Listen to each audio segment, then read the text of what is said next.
Doctor Bhimrao Ambedkar पर केंद्रीय गृह मंत्री अमित शाह द्वारा किए गए टिप्पणी को लेकर देश के वामपंथी दलों ने विरोध किया है। इसी क्रम में सोमवार को गिरिडीह के तीसरी और गांवा प्रखंड में भाकपा माले द्वारा प्रतिवाद मार्च निकालकर अमित शाह का पुतला फूंका गया, जिसमें मुख्य रूप से धनवार के पूर्व विधायक राजकुमार यादव उपस्थित थे। यह मार्च गांधी मैदान से तीसरी चौक तक निकाला गया। इस दौरान अमित शाह इस्तीफा दो, बाबा साहब का अपमान नहीं सहेगा हिंदुस्तान आदि नारे लगाए गए, जिसके पश्चात तीसरी चौक पर गृह मंत्री अमित शाह का पुतला दहन किया गया। इस मौके पर जयनारायण यादव, प्रवीण कुमार, भोला साहब, धोबी रविदास, बालेश्वर यादव, राजकुमार दयाल, लालू राय, विनोद यादव, जागो मरांडी, सहदेव ठाकुर मौजूद थे।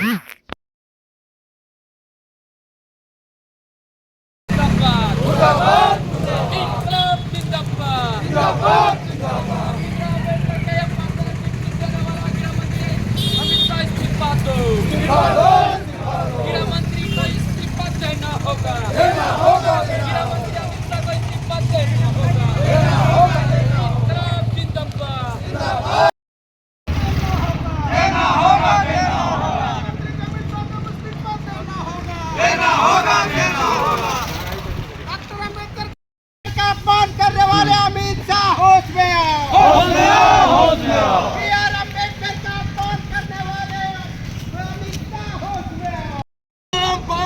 जिंदाबाद, जिंदाबाद, जिंदाबाद,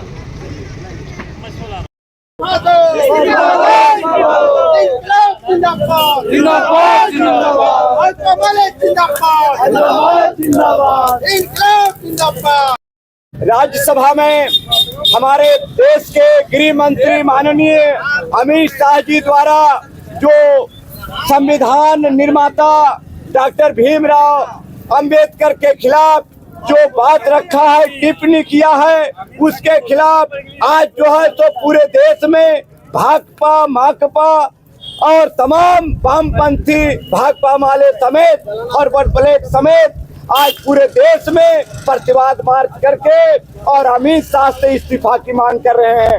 इस देश में डॉक्टर भीमराव अंबेडकर का जो संविधान है, इसको कोई छेड़छाड़ करेगा तो हम वामपंथी लोग, भाकपा माले के लोग बर्दाश्त नहीं करेंगे। इसी आशा उम्मीद के साथ हम अमित शाह का पुतला दहन किए, प्रतिवाद मार्च निकाले और इस्तीफे की मांग करते हैं। इनकलाब जिंदाबाद, भाकपा माले जिंदाबाद, डॉक्टर भीमराव अंबेडकर अमर रहे, अमित शाह मुर्दाबाद। अब हम लोगों के बीच धनवार विधानसभा के क्रांतिकारी नेता कौम गरीब गुरुओं के मसीहा कॉमरेड राजकुमार जी दो शब्द रखेंगे। आज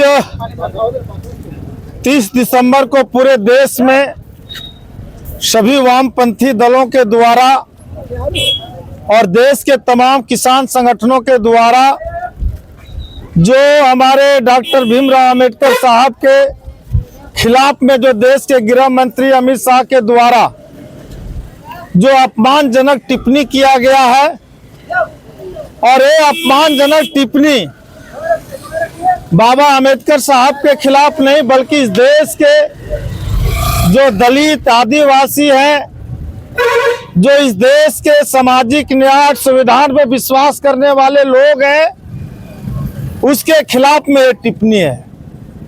और इस तरीके से भारतीय जनता पार्टी जो पूरे देश को एक मनुवादी संविधान बनाना चाहती है और जो बाबा साहब ने इस देश के किसानों के लिए, मजदूरों के लिए, दलितों के लिए, आदिवासियों के लिए, पिछड़ों के लिए, इस देश के अल्पसंख्यकों के लिए और इस देश में तमाम वर्गों को ध्यान में रख करके जो संविधान बनाए, उसको खत्म करके और एक ऐसा मनुवादी संविधान बनाना चाहते हैं जहां पर इन समाज के लोगों का कोई जगह नहीं होगा। और इसीलिए भारतीय जनता पार्टी लगातार कोशिश कर रही है कि कैसे इस संविधान को खत्म कर दिया जाए, कैसे इस लोकतंत्र को खत्म कर दिया जाए। और इसीलिए उन्होंने एक अभी कानून बनाने जा रहा है, one nation one election. One nation और वन इलेक्शन से पूरे देश में हमारी जो इस देश में जो छोटी छोटी दल है उसको चुनाव लड़ने से रोकने की एक बहुत बड़ी साजिश है। और इसी तरह से आप देख रहे हैं कि लगातार किसान अभी सड़कों पर लड़ रहा है, 36 दिन से अनशन पर है और जो किसानों के साथ समझौता हुआ वो भी आज मोदी सरकार आज पूरा नहीं कर रही है। आज आप देख रहे हैं कि पूरे देश के नौजवान बेरोजगार आज सड़कों पर है, लोगों को नौकरियां नहीं भर्ती हो रही है, लोगों को रोजगार नहीं मिल रहा है और पूरे देश में एक किस्म से लूट का राज चल रहा है।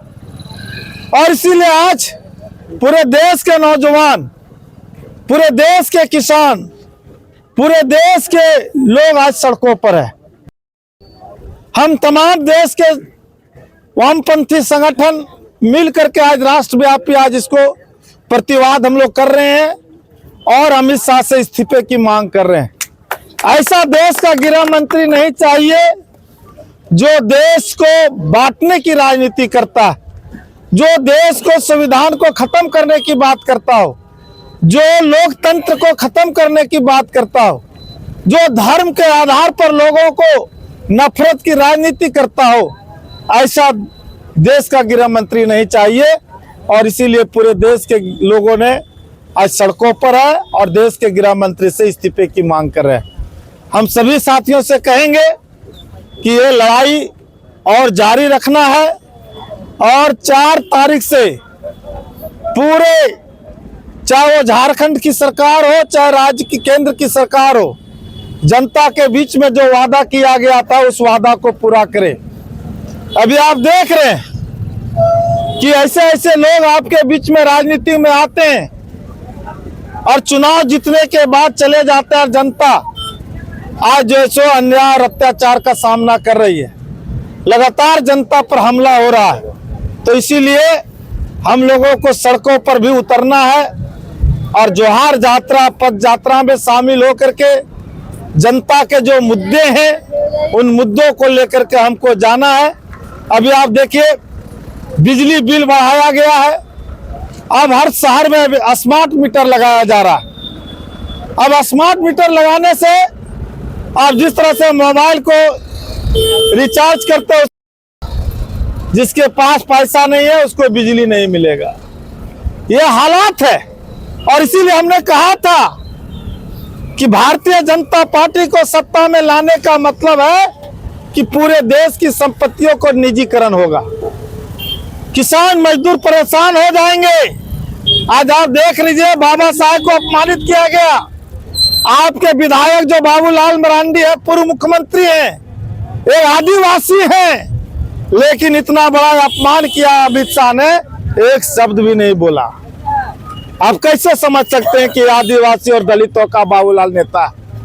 इसीलिए आप सभी लोगों को समझना, हमारे तीसरी के लोगों ने बहुत भर भर के वोट दिया, लेकिन आज पूरे तीसरी में क्या चल रहा है? लूट का राज चल रहा है। पूरे गरीब आम परेशान है। आज मनरेगा से लेकर तमाम योजना बंद है, गरीबों को कुछ नहीं मिल रहा। अबुआ आवास से लेकर प्रधानमंत्री आवास का भी पैसा लोगों को नहीं घुस रहा है। और इस तरीके से हेमंत सरकार ने भी जो घोषणा किया था उस घोषणा को लागू नहीं किया जा रहा। इसलिए भाकपा माले, चाहे वो केंद्र की जन विरोधी नीतियों के खिलाफ, चाहे राज्य सरकार की जो नीतियां हैं उसके खिलाफ में आपको लड़ना होगा। आज आप देख रहे हैं तमाम तरह की योजनाएं बंद हो गई है, एक भी योजना नहीं चल रहा है। लोग जो है सो अभी आप देख रहे हैं क्या कि जिन महिलाओं को पैसा मिला उसको भी वापस करना है। और इस तरीके से पूरे चीजों पर आपको खड़ा होना। लेकिन अभी जिन लोगों को आपने वोट दिया, आज वो पार्टियां कहाँ, उसके नेता कहाँ हैं? यही चीज को लेकर के भाकपा माले हमेशा आप लोग के बीच में कहती थी कि माले एक ऐसी पार्टी है जो 365 दिन 24 घंटा संघर्ष करने वाली पार्टी है। आपके जिंदगी में कोई तबाही आएगी तो माले लड़ने वाली पार्टी है। लेकिन उस समय आप लोगों ने धर्म के नाम पर, जाति के नाम पर, पैसा के नाम पर वोट किए। आज जनता देखिए आज सड़कों पर क्या हालात है। आज कोई बाजार में रौनक नहीं है, लोगों के पास रोजगार नहीं है, 2 रुपया नहीं है, और आपका बिजली बिल 8 रुपया से ऊपर हो गया यूनिट पर। कैसे गरीब गुजर करेगा? इन्हीं सभी सवालों को लेकर के आज संघर्ष करने की जरूरत है। अमित शाह इस्तीफा दो, अमित शाह इस्तीफा दो। अम्बेडकर साहब को अपमान पूरा हिंदुस्तान नहीं सहेगा, अम्बेडकर साहब को अपमान पूरा हिंदुस्तान नहीं सहेगा, मनुवादी संविधान नहीं चलेगा, मनुवादी संविधान नहीं चलेगा, लूट का राज नहीं चलेगा, इंकलाब जिंदाबाद, जिंदाबाद जिंदाबाद, भाकपा मालक तमाम वामपंथी दल जिंदाबाद।